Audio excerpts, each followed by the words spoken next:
Hello friends, എല്ലാവർക്കും good morning. അപ്പോൾ എല്ലാവർക്കും എൻ്റെ ഹൃദയം നിറഞ്ഞ ക്രിസ്മസ് ആശംസകൾ നേർന്നുകൊണ്ട് തന്നെ ഇന്നത്തെ എപ്പിസോഡിലേക്ക് കിടക്കാം. അങ്ങനെ നമ്മുടെ ജാനകിയാണ് കാണിക്കുന്നത്. ജാനകിയാണെങ്കിൽ എനിക്ക് എല്ലാ ഫോട്ടോയൊക്കെ അനിക്ക് വേണ്ടി പെണ്ണിനെ കണ്ടുപിടിച്ചിട്ട് ഫോട്ടോയൊക്കെ മുത്തശ്ശനെയും മുത്തശ്ശിയൊക്കെ കാണിച്ചു കൊടുക്കുക. ദേ അച്ഛാ, ഈ പെൺകുട്ടി എങ്ങനെയുണ്ടെന്ന് നോക്കി വെച്ചാൽ കൊള്ളാം, നന്നായിട്ടുണ്ട് എന്നൊക്കെ പറഞ്ഞുകൊണ്ട് നമ്മുടെ മുത്തശ്ശനും മുത്തശ്ശിയും ഇങ്ങനെ നിൽക്കുക. അപ്പോഴത്തേക്കും നമ്മുടെ ദേവയാനിയെയും ജാനകി കാണിച്ചു കൊടുക്കുക. അതേ നോക്ക് ദേവയാനി ഏട്ടത്തി, ഇതെങ്ങനെയുണ്ട്, കൊള്ളാം അല്ലേ? സൂപ്പറായിട്ടുണ്ട്, ഈ പെൺകുട്ടി കൊള്ളാം ജാനകി എന്നും ദേവയാനിയും പറയാണ്. ഈ സമയം എല്ലാവരും അത് നോക്കിക്കൊണ്ടിരിക്കുന്ന സമയത്ത് നമ്മുടെ മുത്തശ്ശൻ ചോദിക്കുക, പെൺകുട്ടിയെ ഇഷ്ടപ്പെട്ടെങ്കിൽ ജാതകം നോക്കണം, എന്തായാലും മനപ്പൊരുത്തം നോക്കണം. ഗ്രഹത്തിന്റെ കാര്യത്തിൽ എന്തൊക്കെയോ നോക്കണമെന്നൊക്കെ പറഞ്ഞുകൊണ്ടിരിക്കുകയാണ്. അങ്ങനെ പറഞ്ഞുകൊണ്ടിരിക്കുന്ന സമയത്ത് മുത്തശ്ശി, എവിടെ ആ പെങ്കൊച്ചിനൊന്ന് കാണിച്ചേ. അപ്പോൾ നമ്മുടെ ജാനകി ഒന്നുകൂടെ കാണിച്ചു കൊടുക്കുക. ഈ പെൺകുട്ടി അടിപൊളിയാ, സൂപ്പറായിട്ടുണ്ട് എന്നൊക്കെ പറഞ്ഞുകൊണ്ട് നമ്മുടെ മുത്തശ്ശിയും ഭയങ്കര സന്തോഷത്തോടെ ഇങ്ങനെ ഇരിക്കുക. അല്ല, എന്താ കുട്ടിയുടെ പേര്? അമാവാസി. അമാവാസിയോ? ഇതുപോലൊരു അമാവാസിയാ വീട്ടിൽ കയറി വന്നത്, എന്നിട്ട് നമ്മുടെ വീട് മുഴുവനും കർത്തവാക്കി കളഞ്ഞോളൂ. പക്ഷേ എല്ലാ പെൺകുട്ടികളും അതുപോലെ ഇരിക്കില്ലല്ലോ അച്ഛാ. പേരതാണെന്നും പറഞ്ഞ് പെൺകുട്ടിയുടെ സ്വഭാവം അതാവണമെന്നില്ലല്ലോ. അത് ശരിയാ, പക്ഷെ എന്തൊക്കെയായാലും നമ്മൾ സൂക്ഷിക്കണം. എല്ലാം നോക്കിയിട്ട് പെൺകുട്ടിയുടെ കുടുംബത്തെക്കുറിച്ച് അന്വേഷിക്കണം. എന്നാൽ മാത്രമേ കല്യാണം നടത്താൻ പറ്റും. കാരണം ഒന്നും നോക്കാതെ നടത്തിയതാണ് അനാമികയുടെയും അനിയുടെയും കല്യാണം. അതുകൊണ്ട് തന്നെ അതുപോലൊരു കല്യാണം ഇനി പാടില്ല എന്നൊക്കെ മുത്തശ്ശൻ പറയുക. അത് കേട്ടതും നമ്മുടെ ജാനകിയും അതിന് സമ്മതിക്കുകയാണ്. ഈ സമയം പിന്നീട് അപ്പോൾ ദേവേന് പറയാം, എന്തായാലും അവൻ്റെ മനസ്സിൽ ആരെങ്കിലും ഉണ്ടോ, അങ്ങനെ ഉണ്ടെങ്കിലും അതൊന്നും നടക്കില്ല എടുത്തി. അത് നടക്കാത്തത് തന്നെയാണ് നല്ലത്. കാരണം അവനായിട്ട് കണ്ടുപിടിക്കുന്നവരല്ല, നമ്മളായിട്ട് കണ്ടുപിടിച്ച് അവനെ ഒന്നിപ്പിക്കുമ്പോഴാണ് അതിൻ്റെ ശരിയും സന്തോഷവും. അതൊക്കെ ശരിയാണ്, പക്ഷെ അവന് സന്തോഷം വേണ്ട എടുത്തി ജാനകി. അതും പറഞ്ഞിട്ട് കാര്യമില്ല. എന്തായാലും അവൻ വരട്ടെ, ഈ പെൺകുട്ടി അവന് ഇഷ്ടപ്പെടും. അങ്ങനെ ഇഷ്ടപ്പെടുകയാണെങ്കിൽ ഒന്നും നോക്കണ്ട, എടിപിടിയിൽ നിന്ന് തന്നെ കല്യാണം നടത്താം, അതല്ലേ നല്ലത് എന്നൊക്കെ പറഞ്ഞുകൊണ്ട് നമ്മുടെ മുത്തശ്ശൻ്റെ മുത്തശ്ശി ഇങ്ങനെ ഇരിക്കുമ്പോഴത്തേക്കും അനി വരിക. അനി വന്നതും ഇതെല്ലാവരും കൂടെ ഭയങ്കര ചർച്ചയാണല്ലോ, എന്ത് കാര്യം ചർച്ച ചെയ്യുന്നത് എന്നൊക്കെ പറയുമ്പോൾ നമ്മുടെ മുത്തശ്ശനും മുത്തശ്ശി ഇങ്ങനെ ചിരിക്കുക. എന്താ മുത്തശ്ശ, നിന്റെ ജോലിയൊക്കെ എങ്ങനെ ഉണ്ടായിരുന്നു? ഒന്നും പറയണ്ട മുത്തശ്ശ, ഭയങ്കര തിരക്കല്ലേ, ഏട്ടനില്ലാത്തോണ്ട് ഭയങ്കര പണിയായിരുന്നു. പിന്നെ ഞാൻ അങ്ങോട്ടേക്ക് ചെന്നപ്പോൾ എല്ലാവരും കൂടെ എനിക്ക് വൻ സ്വീകരണം തന്നത്. അതുകൊണ്ട് നല്ല സന്തോഷമായിരുന്നു അന്നത്തെ ദിവസം ജോലി ചെയ്യാനൊക്കെ എന്നൊക്കെ പറഞ്ഞുകൊണ്ട് നമ്മുടെ അനി ഇങ്ങനെ ഇരിക്കുക. ഈ സമയം അതെ, നീ ഈ പെൺകുട്ടിയൊന്ന് നോക്കിയേ. ഈ പെൺകുട്ടിയോ? ഏത് പെൺകുട്ടി? ഇതേ നോക്കടാ. ഇത്രയും നേരം ഈ പെൺകുട്ടിയെ ഞങ്ങളൊക്കെ നോക്കുമായിരുന്നു. ഈ പെൺകുട്ടിയെ കാണാൻ നല്ല രസമില്ലേടാ. ഈ പെൺകുട്ടിയെ നിനക്ക് വേണ്ടി ആലോചിച്ചാലോ എന്ന് ആലോചിക്കുക. അപ്പം എല്ലാവരും കൂടി ഇരുന്ന് എനിക്ക് പെണ്ണാലോചിക്കുമായിരുന്നു അല്ലേ? എനിക്കിപ്പോൾ കല്യാണമൊന്നും വേണ്ട. എടാ, നിനക്ക് 10-30 വയസ്സാവാറായി, അതുകൊണ്ട് കല്യാണം വേണ്ടെന്നാണ് പറയുന്നത്. 30 വയസ്സ് കഴിയുമ്പോൾ ഞാനൊരു 22 വയസ്സുള്ള പെൺകുട്ടിയെ കെട്ടിക്കോളാം, എന്താ കുഴപ്പം എന്നും അനി ചോദിക്കുക. അത് കേട്ടതും അപ്പം നീ 30 വയസ്സായിട്ട് കല്യാണം കഴിക്കാൻ നിൽക്കുക? എടാ, ഈ പെങ്കൊച്ചിനൊന്ന് നോക്കടാ, നല്ല രസമുണ്ട് കാണാൻ. അമ്മ കാണാൻ ഭംഗിയുണ്ടായിട്ട് കാര്യമൊന്നുമില്ല. കുടുംബം നോക്കാൻ കഴിയണം, മനസ്സ് നല്ലതായിരിക്കണം. അല്ലാതെ വേറൊരുത്തി കയറി വന്നിട്ടുണ്ടായിരുന്നല്ലോ, അവളെ പോലെ ആകരുത്. എന്താ ഇവരുടെ പേര്? അമാവാസി. ഒരുത്തി വന്നിട്ട് അമാവാസിയൊക്കെ ഇങ്ങനെ നമ്മുടെ കുടുംബം മുഴുവനും കർത്തവാക്കിയിട്ടാണ് പോയത്. അതുപോലെ വേറെ ഒരുത്തി, പേരിൽ തന്നെ ഉണ്ട് അമാവാസി എന്ന്. അങ്ങനെയുള്ളപ്പോൾ ഇങ്ങനെയുള്ള ഒരുത്തിയൊന്നും എനിക്ക് വേണ്ട. എനിക്ക് കല്യാണം എപ്പോഴാണ് വേണ്ടതെന്ന് വെച്ചാൽ ഞാൻ പറയും, അന്നേരം മതി. അല്ലാതെ നിങ്ങളായിട്ട് തീരുമാനിച്ച് എനിക്കൊരു കല്യാണം നടത്തണ്ട, മനസ്സിലായല്ലോ എന്നും പറഞ്ഞ് അതിന് ദേഷ്യപ്പെട്ട് അങ്ങ് പോവുക. അത് കണ്ടതും മുത്തശ്ശനും മുത്തശ്ശിക്കും ജാനകിക്കും ദേവയാനിക്കൊക്കെ ഭയങ്കര സങ്കടമായി. അപ്പോൾ ദേവയാനി, ജലജയെ ഞാനൊരു സത്യം പറയട്ടെ. എന്താ എടുത്തി? അവൻ്റെ മനസ്സിൽ ഇപ്പോഴും നന്ദുവാണ് ഉള്ളത്. അതുകൊണ്ടാണ് അവൻ ഒരു കല്യാണത്തിന് സമ്മതിക്കാത്തത്. നന്ദു ഉള്ളതുകൊണ്ട് അവൻ ഇനി ഒരു കല്യാണത്തിന് സമ്മതിക്കില്ല എന്ന് എനിക്ക് തോന്നുന്നേ. എടുത്തി അങ്ങനെ പറഞ്ഞിട്ട് കാര്യമില്ലല്ലോ എടുത്തി. എന്തൊക്കെയായാലും ഒരു കാര്യം പറയാം, നന്ദുവിനെ ഈ വീട്ടിലേക്ക് കൊണ്ടുവരാൻ പറ്റില്ല. അവൻ അവളെ മറന്നേ പറ്റൂ. പക്ഷേ അവൻ്റെ സ്നേഹം കടുത്തതാണ് ജാനകി. അതുകൊണ്ട് അവൻ ആ പെൺകുട്ടിയെ മറക്കുമെന്ന് എനിക്ക് തോന്നുന്നില്ല. എന്തൊക്കെ സംഭവിച്ചാലും ആ പെൺകുട്ടിയെ മറക്കാൻ അവന് കഴിയില്ല എന്ന് തോന്നുന്നേ. അതുകൊണ്ടാണ് അവൻ ഒരു കല്യാണത്തിന് സമ്മതിക്കാതെ ഇങ്ങനെ നടക്കുന്നത്. ഇനിയിപ്പോൾ അതിനെക്കുറിച്ച് പറഞ്ഞിട്ട് കാര്യമൊന്നുമില്ല. എന്ത് ചെയ്യാനാ, എല്ലാം കൊണ്ടും നമ്മൾ തോറ്റു പോവുക. ഞാനൊരു കാര്യം പറയട്ടെ എടുത്തി. ഒരു വീട്ടിൽ നിന്ന് ഒരാണ് കല്യാണം കഴിച്ച് വരികയും ഇല്ലെങ്കിൽ ഒരു പെണ്ണിനെ എടുക്കുക അങ്ങനെയൊക്കെ ചെയ്യുന്നത് ഞാൻ കണ്ടിട്ടുണ്ട്. ഒരു വീട്ടിൽ നിന്ന് 3 പെൺമക്കളും ഒരുമിച്ച് ഒരു വീട്ടിലേക്ക് പോകുന്നത് ഞാൻ ഇതുവരെ കണ്ടിട്ടില്ല. അത് വേണ്ട എടുത്തേ, അത് ശരിയാവില്ല. അച്ഛാ അമ്മേ, അങ്ങനെ ഒരു കാര്യം വേണ്ട. അവൻ്റെ മനസ്സിൽ നന്ദു ഉണ്ടെങ്കിൽ അവനത് മറന്നേ പറ്റൂ. നമുക്ക് എന്ത് ചെയ്യാൻ പറ്റും ജാനകി? അവൻ്റെ അങ്ങനെ നന്ദുവിനെ ഒന്നും അവനെ കല്യാണം കഴിപ്പിക്കാൻ പറ്റില്ല ഏട്ടത്തി. എനിക്കതിൽ തീരെ സമ്മതവുമില്ല, താല്പര്യവും ഇല്ല. അങ്ങനെ പറയണ്ട ജാനകി. നമുക്ക് എന്ത് ചെയ്യാൻ പറ്റും? ചില പെൺകുട്ടികൾ ആൺകുട്ടികളുടെ തീരുമാനം എന്താ? അവൻ ആദ്യമായിട്ട് സ്നേഹിച്ച പെൺകുട്ടിയല്ലേ നന്ദു. അപ്പൊ പിന്നെ അവളെ മറക്കാൻ അവന് ബുദ്ധിമുട്ട് കാണും.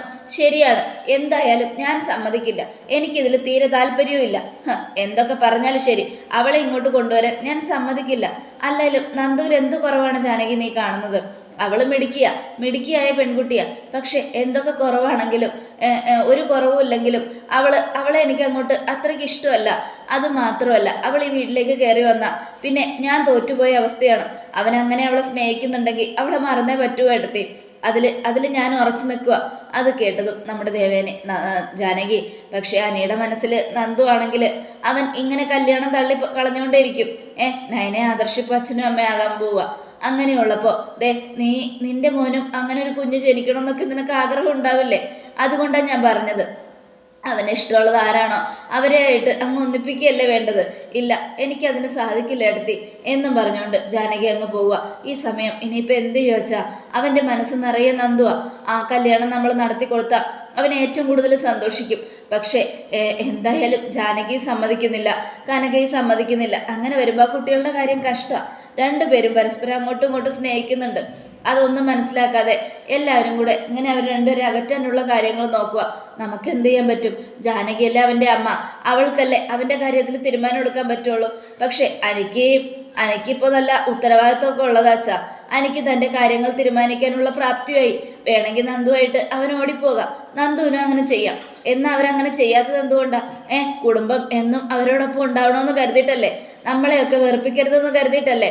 അത് മനസ്സിലാക്കാതെ നമ്മൾ അവരുടെ കൂടെ നിൽക്കാതിരുന്ന അത് ശരിയല്ല അച്ഛാ. എന്തായാലും നമ്മളൊന്നും തീരുമാനിച്ചിട്ട് കാര്യമില്ല ദേവയാനി. എല്ലാം ജാനകിയുടെ തീരുമാനമാണ്. അല്ലാതെ ഇപ്പം നമുക്ക് എന്തു പറയാൻ പറ്റും? അവൻ പറഞ്ഞ കേട്ടോ, ആ ഫോട്ടോസ് മുഴുവനും നവീൻ്റെ അമ്മയ്ക്ക് അയച്ചു കൊടുക്കാൻ. നവീൻ്റെ അമ്മ നമുക്ക് അയച്ചു തന്നെന്ന് പറഞ്ഞപ്പോൾ അവൻ്റെ മനസ്സാകെ മാറി. എന്തായാലും അവർ തീരുമാനിക്കേണ്ട ദേവയാനെ, നമ്മളെന്ത് പറയാനാ എന്നൊക്കെ പറഞ്ഞുകൊണ്ട് മുത്തശ്ശൻ ഇങ്ങനെ സങ്കടപ്പെട്ടിരിക്കുക. ഈ സമയം പിന്നീട് കാണിക്കുന്നത് അഭിയാണ്. അഭി ആനയ്ക്ക് ഓഫീസിൽ കിട്ടിയ ആ ഇതൊക്കെ കണ്ടുകൊണ്ട് ഇങ്ങനെ നോക്കി നിൽക്കുക. അഭിക്ക് നല്ല ദേഷ്യം വന്നുണ്ട്. എല്ലാവരും ഇനി നന്നായിട്ട് പ്രയത്നിക്കണം. ഏട്ടനില്ലാത്തതിൻ്റെ കുറവ് ഈ ജ്വല്ലറിയിലും ഓഫീസിലും ഉണ്ടാകാൻ പാടില്ല. കേട്ടല്ലോ? ശരി സാർ എന്ത് പറഞ്ഞാലും അതുപോലെ ഞങ്ങൾ ചെയ്യും എന്നൊക്കെ പറഞ്ഞുകൊണ്ട് അവർ സന്തോഷത്തോടെ സംസാരിക്കുന്നതും ഒക്കെ കാണിക്കുക. ഈ സമയം അങ്ങനെയൊക്കെ കാണിച്ചുകൊണ്ടിരിക്കുന്ന സമയത്ത് പെട്ടെന്ന് നവ്യ വരിക. എടാ നോക്കിയ നവ്യെ എന്നും പറഞ്ഞുകൊണ്ട് അഭി ആ വീഡിയോ കാണിച്ചു കൊടുക്കുക. ഭയങ്കര വരവേൽപ്പല്ലേ അവന് കിട്ടിയിരിക്കുന്നത്. അവൻ വലിയ ആളാന്ന് അവൻ്റെ വിചാരം. എന്തായാലും ഇതൊക്കെ നിനക്ക് കിട്ടേണ്ട അംഗീകാരമാ. എന്നിട്ടും അവൻ തട്ടിയെടുക്കുന്നതാ. വല്ലാത്ത കഷ്ടം. എന്തായാലും ഇങ്ങനെയൊന്നും ചെയ്യാൻ പാടില്ല. നിന്നെ തരം താഴ്ത്തിയിട്ട് ഇങ്ങനെയൊക്കെ ചെയ്യുന്നതിൻ്റെ പേരില്ല നമ്മൾ പകരം വീട്ടിക്കൊണ്ടിരിക്കുന്നത്. വെറുതെ വിടരുത് അഭി. നിന്നെ തരം താഴ്ത്തുന്ന ആരെയും വെറുതെ വിടരുത് എന്നൊക്കെ നമ്മുടെ നവ്യ പറയുക. അതെ നവ്യെ, എനിക്കൊരുപാട് സങ്കടമുണ്ട്. ആ സങ്കടം ആരോടും പറയാനാ? എല്ലാവരും കൂടെ എന്നെ അങ്ങോട്ട് തരം താഴ്ത്തുമല്ലേ. എനിക്ക് എന്ത് ചെയ്യാൻ പറ്റും എന്നൊക്കെ പറഞ്ഞുകൊണ്ട് നമ്മുടെ അബി ഇങ്ങനെ ഇരിക്കുക. ഈ സമയമാണെങ്കിൽ അബിയുടെ ആ ഇരിപ്പ് സങ്കടമൊക്കെ കണ്ടപ്പോൾ നവിക്ക് ഭയങ്കര സങ്കടമായി. നീ വിഷമിക്കണ്ടടാ, ഞാനേ ഇപ്പം നല്ല മോഡേണാ. ഞാനിപ്പോൾ വലിയൊരു സ്റ്റാറും കൂടിയാ. കാരണം എല്ലാവരും എന്നെ ഇപ്പോൾ പരസ്യത്തിൽ അഭിനയിക്കാൻ വിളിക്കും. നമ്മളിപ്പോൾ നിൽക്കുന്നതേ മൂർത്തീസ് ജ്വല്ലറിയുടെ എതിരാളികളുടെ കൂടെയാണ്. അങ്ങനെയുള്ളപ്പോൾ ഈ പരസ്യത്തിലൊക്കെ അഭിനയിച്ച് എനിക്കിനി ഒരുപാട് ഉയരങ്ങൾ കിട്ടും. ആ ഉയരങ്ങളെല്ലാം ഒരുപാട് മേലെ പോയി നമ്മൾ വലിയ പണക്കാരാകും. മൂർത്തീസ് ജ്വല്ലറിയേക്കാളും വലിയ ജ്വല്ലറി നമുക്ക് കെട്ടാടാ. നീ പേടിക്കണ്ട, അതിനകത്ത് നീ MD ആയിരിക്കും. അവിടെ നിനക്ക് ഒരു മേളിൽ നിന്നെ ഉപദേശിക്കാൻ ആരും ഉണ്ടാവില്ല. അവിടെ എല്ലാം നീ ആയിരിക്കും. താങ്ക്സ് നവ്യ, എന്നെപ്പോലെ ഒരു ഭാര്യ ഉള്ളത് എൻ്റെ ഭാഗ്യ. പിന്നെ എടാ, എനിക്ക് നിന്നോടൊരു കാര്യം പറയാനുണ്ട്. നീ കൂടെ ഇങ്ങനെ പേടിക്കുന്ന എന്തിനാ? നീ എല്ലാവരെയും പേടിച്ച് നീ ഒരു വഴിയാകുക. നീ ആദർശിനെയും നയനെയൊക്കെ പേടിക്കുന്ന എന്തിനാന്ന് ഞാൻ ചോദിക്കുന്നത്. എനിക്കവർ പേടിയൊന്നുമില്ല നവ്യെ. പിന്നെ ചില സമയത്ത് അവർ പറയുന്ന കാര്യങ്ങൾ കേട്ടിരുന്നല്ലേ പറ്റൂ. ആ ഒരു ടെൻഷനാ. അങ്ങനെയൊന്നും ചെയ്യണ്ടടാ. അവർ പറയുന്നതൊക്കെ കേൾക്കുമ്പോഴേ അവർ തലേ കയറും. ഞാനൊരു കാര്യം പറയാം, എന്തൊക്കെ സംഭവിച്ചാലും ശരി, ആരെയും പേടിക്കരുത്. ആരെയും പേടിക്കാതിരിക്കുന്നതാണ് നല്ലത്. മനസ്സിലായല്ലോ? നമ്മൾ പേടിക്കുമ്പോഴാണ് നമ്മൾ ചിലപ്പോൾ അവരുടെ അടിമയായി പോകുന്നത്. അവരെ പേടിക്കാതെ അവർ പറയുന്നത് കേൾക്കാതെ നമ്മൾ നമ്മുടെ ഇഷ്ടത്തിന് നടന്നാൽ പിന്നെ ആരും നമ്മളെ അടിമയാക്കാൻ വരില്ല. ഏതു നേരവും ആദർശ് പറയുന്നതും കേട്ട് നീ ഇങ്ങനെ സഹിച്ചും കണ്ടു നിൽക്കേണ്ട ആവശ്യമൊന്നുമില്ല. മനസ്സിലായല്ലോ? ഒരു കാര്യം ഞാൻ പറഞ്ഞേക്കാം, ഇനി മേലെ ആദർശ് എന്തായാലും ഇനി നമുക്ക് അവരെ തോൽപ്പിക്കാനുള്ളൊരു അവസരം അഭി. ഞാൻ അഭിനയിക്കാൻ തുടങ്ങിയതല്ലേ ഉള്ളൂ. ഇനി എനിക്ക് ഓരോരോ അവസരങ്ങൾ വന്നുകൊണ്ടിരിക്കും. നമ്മളുടെ ചുറ്റുമുള്ളവര് അനന്തപുരിക്കാരുടെ എതിരാളികളാ. ആ എതിർപ്പ് നമുക്ക് എന്നും സന്തോഷമേ കൊണ്ടുതരും. നീ നോക്കിക്കോ അഭി എന്നൊക്കെ പറഞ്ഞുകൊണ്ട് ഭയങ്കര സന്തോഷത്തോടെ നവ്യ ഇങ്ങനെ ഇരിക്കുക. ഈ സമയം അല്ല, നീ ആദർശേട്ടനെയും നയനെയും പേടിക്കുന്നതിൽ എനിക്ക് ചില സംശയമുണ്ട്. എന്താ നവ്യ അത്? ചന്തുമോള് നിന്റെ മോളാണോടാ? അത് കേട്ടതും അഭി ഞെട്ടി. അത് ഞെട്ടിയത് കണ്ടതും നമ്മുടെ നവ്യ അത് പറഞ്ഞപ്പോൾ നീ എന്താ ഞെട്ടിയത്? സത്യം പറയടാ, നീ അതുകൊണ്ടാണോ നയനെയും ആദർശിനെയും പേടിക്കുന്നത്? ഏയ് എന്താ നവ്യ ഇത്? ഞാൻ പറഞ്ഞില്ലേ, ശത്രുക്കൾ പോലും ഇനി ചന്തുമോളെ എൻ്റെ മോളാക്കാൻ ശ്രമിക്കും. അങ്ങനെയുള്ളപ്പോൾ നീയും കൂടി ഇങ്ങനെ പറഞ്ഞാൽ എനിക്കത് സഹിക്കാൻ പറ്റില്ല നവ്യേ. എടാ, ഞാൻ അങ്ങനെ പറഞ്ഞത് വേറൊന്നും കൊണ്ടല്ല. നിന്റെ പേടിയും നീ അവരെ എന്ത് പറഞ്ഞാലും അനുസരിക്കുന്നതൊക്കെ കാണുമ്പോൾ എനിക്ക് നല്ല ടെൻഷൻ തോന്നുന്നുണ്ട്. അതുകൊണ്ട് പറഞ്ഞതാ. എന്തൊക്കെയായാലും അതെ, ഞാനൊരു കാര്യം പറയാം. ചന്തുമോളെ പോലെ ഒരുത്തിയെ എൻ്റെ മോളായിട്ട് കൊണ്ടുനടക്കേണ്ട കാര്യമൊന്നും എനിക്കില്ല.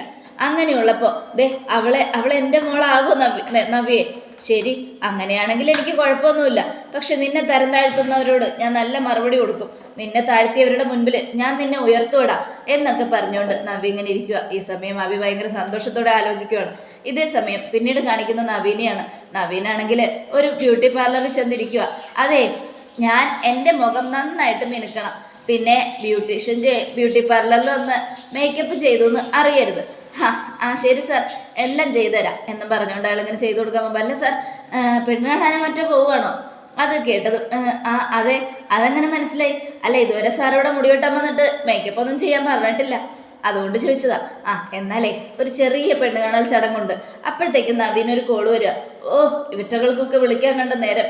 ഹലോ, ഞാൻ ഇന്ന് ഒരു കേസും എടുക്കുന്നില്ല, എനിക്കിന്ന് ഭയങ്കര തിരക്കാ, നാളെ വേണമെങ്കിൽ എടുക്കാം. നാളെ എപ്പോഴാണ് വരേണ്ടെന്ന സമയം ഞാൻ വിളിച്ചു പറയാം. ആയിക്കോട്ടെ, എന്നാ ശരി എന്നും പറഞ്ഞുകൊണ്ട് നവീൻ ഫോൺ കട്ട് ചെയ്യുക.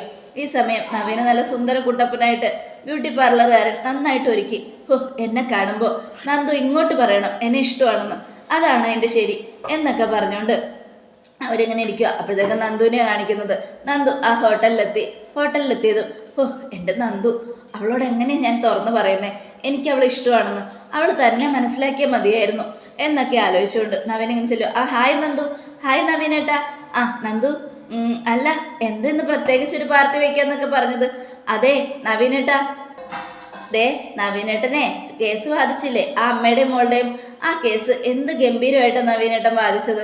അതിൽ നമ്മളല്ലേ ജയിച്ചത്. അതിന് നവീനേട്ടന് ഒരു പാർട്ടി തരാമെന്ന് വിചാരിച്ച് വന്നതാ. എന്തായാലും നവീനേട്ടന് ഞാൻ നല്ലൊരു പാർട്ടി തരാൻ പോവാ. വാ നവീനേട്ടാ.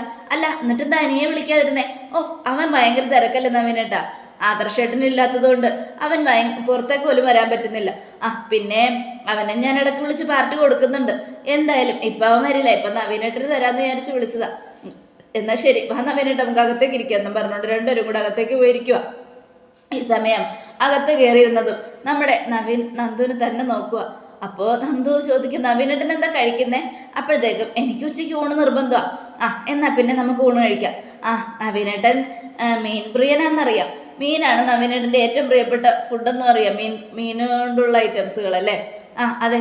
അപ്പോൾ എന്നാൽ പിന്നെ ഒരു ഊണും പിന്നെ ഫിഷ് കറിയും ഫിഷ് ഫ്രൈയും എനിക്കും അത് മതി എന്നും പറഞ്ഞ് നന്ദു ഓർഡർ ചെയ്യുക. ഈ സമയം അയാൾ ഓർഡർ എടുത്തിട്ട് പോയി. നവീനേട്ടാ, നവീനേട്ടൻ്റെ മനസ്സിലെ പെൺകുട്ടി ഒരു പോലീസുകാരത്തിയാണല്ലേ? അതെ, എന്നെപ്പോലെ ഗുണ്ടകളെ അടിച്ച് തകർക്കുന്ന ഒരാളാണോ? സ്മാർട്ടാണോ? നന്ദുവിനെ പോലെയല്ല, നന്ദു തന്നെയാണ് എന്നും നവീൻ പറയാ. അത് കേട്ടതും എന്നാ പിന്നെ തീർന്നു. അതെന്താ നന്ദു? അല്ല, നവീനേട്ടൻ്റെ അമ്മയ്ക്ക് ഈ തൻ്റെ അടികളായ പെൺകുട്ടികൾ ഇഷ്ടമല്ലല്ലോ. അമ്മ എന്ത് വേണേലും പറയട്ടെ, അമ്മയ്ക്ക് അങ്ങനെയാ, നല്ല പാടാണല്ലോ എന്നൊക്കെ പറഞ്ഞുകൊണ്ട് നമ്മുടെ നവീൻ ഇങ്ങനെ ഇരിക്കുക ചിരിച്ചുകൊണ്ട്. ഈ സമയം എൻ്റെ മനസ്സിലും ഇതുപോലെയുള്ള പെൺകുട്ടികളൊക്കെ കടന്നു വരുമ്പോൾ ഞാനല്ലേ അതിൽ സമ്മതം മുളേണ്ടത്. പിന്നെ അമ്മ എനിക്ക് വേണ്ടി പെണ്ണിനെ നോക്കിക്കൊണ്ടിരിക്കുക, എനിക്കതിൽ താല്പര്യമൊന്നുമില്ല. നന്ദുവിന് ആരെങ്കിലും ഉണ്ടോ മനസ്സിൽ? എൻ്റെ മനസ്സിൽ ഒരുപാട് പേരൊക്കെ ഉണ്ടാവുമെങ്കിലും ഞാൻ നവീനേട്ടനോട് പറയില്ല. ആ അപ്പം നന്ദു ആരെങ്കിലും സ്നേഹിക്കുന്നുണ്ടോ? സ്നേഹിക്കുന്നുണ്ടെന്നൊന്നുമില്ല, എനിക്ക് ഒരാളെ ഇഷ്ടമാണ്. ഒരാളെ ഇഷ്ടമാണെന്നൊന്നും ഞാൻ പറയില്ല.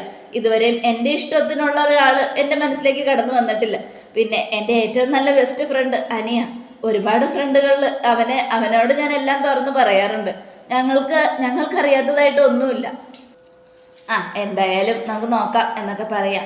ഈ സമയം അനി ഫോൺ എടുത്ത് നോക്കൂ. ഈശ്വര, അവൻ 4-5 വിളിച്ചിട്ടുണ്ടല്ലോ. ഇനി ഞാൻ വിളിച്ചില്ലെന്നും പറഞ്ഞ് അവനെങ്ങാനും നന്ദുവിനെ വിളിക്കുമോ? അതുകൊണ്ട് അവനെ വിളിച്ചേക്കാം. ഹലോ, നവീനെ. എടാ, നീ എന്താടാ ഞാൻ വിളിച്ചപ്പോൾ എടുക്കായിരുന്നത്? ഭയങ്കര തിരക്കായിപ്പോയി നവീനെ. എന്താ നവീനെ? അതെ, ഞങ്ങളിപ്പോൾ ഒരു ഊണ് കഴിച്ചുകൊണ്ടിരിക്കുക. ഊണ് കഴിക്കാമെന്നോ? എവിടെ? ആര്? ഞാനും നന്ദും. നിങ്ങൾ രണ്ടുപേരോ? അതെന്താ? അത് ഞാൻ വാദിച്ച കേസ് ജയിച്ചതിന്റെ സന്തോഷത്തിൽ നന്ദു എനിക്ക് പാർട്ടി തരുവാടോ. അത് കേട്ടതും അനിയുടെ മനസ്സാകെ സങ്കടം കൊണ്ട് മൂടുകയാണ്. അതോടുകൂടി എപ്പിസോഡ് അവസാനിക്കുകയാണ്. നാളത്തെ ഒരു തകർപ്പൻ വിശേഷത്തിനായിട്ട് കാത്തിരിക്കുക. എല്ലാവർക്കും ഒരിക്കൽ കൂടെ നല്ലൊരു ശുഭദിനം തന്നെ ആയിക്കോട്ടെ. Thank you.